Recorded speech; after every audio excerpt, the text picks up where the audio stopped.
Yields. I now recognize the gentleman from California, Mr. Swalwell, for his 5 minutes questioning. Appreciate that. Thank you, Chairman. First, I want to thank Ms. Nobles and Mrs. Dunn for testifying and express my condolences for the loss of your children, and to tell you that I have constituents as well who have lost children to fentanyl. And I know it's not easy to come to Congress and to talk about it, and I hope that what you will find one day is a Congress that will unite and do everything it can to make sure that we reduce these deaths. I also wish we could hear from Secretary Mayorkas because he has stated he wants to come and testify, and I know Mr. Magaziner put into the record a letter from Mr. Mayorkas stating that he again would be willing to testify. He's testified 27 times to Congress, more than any other cabinet official, and twice last year before this committee, and he has made his senior officials available.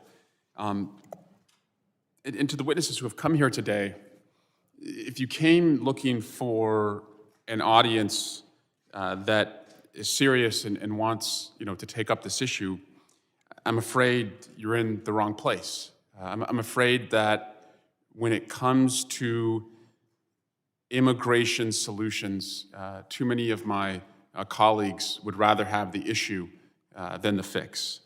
And I am speaking for myself here, and I know I probably speak for many of my colleagues.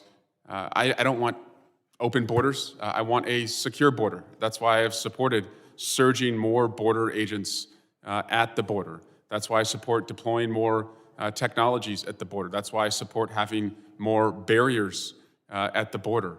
And that's why I want to make sure that we also address the workforce crisis in America by, increasing legal immigration and increasing, immigrants who can work the jobs that Americans are just not going to work, so we can reduce the costs and give more financial breathing room to families in this country. You're not going to find that here. This is not where they do that. This is where they seek fame rather than a fix. And what you're going to find here is that if we were to solve this crisis, this committee wouldn't have anything to talk about. And that's more important to the Speaker of this House, and that's more important to the person that too many of them rely upon when they make decisions, which is the former president. I want to just give you a couple examples. Sergeant Daniels, I'm sorry he can't be here today because last time he was here, I asked him if he would support additional Border Patrol agents as the Senate passed with 68 Republicans and Democrats not too long ago, and he said he would.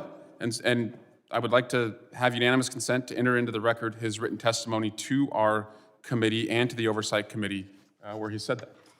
Without objection, so ordered. So then you have, just recently on CNN, Jake Tapper asked Speaker Johnson, look, President Biden wants to give you more money at the border. Would you take that? And Speaker Johnson said no.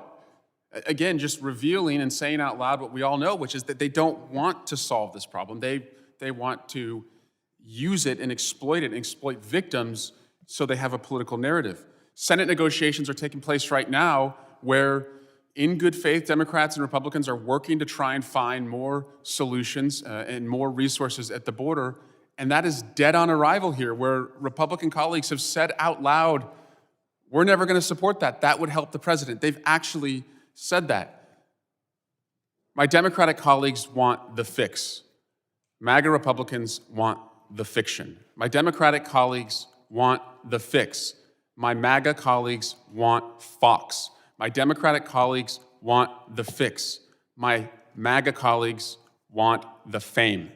That's what this is entirely about. And if you have any questions as to whether that's what this is about, one of the questions earlier was asking a professor who came here to talk about immigration and the Constitution, whether she would condemn Hamas's attack on October 7th.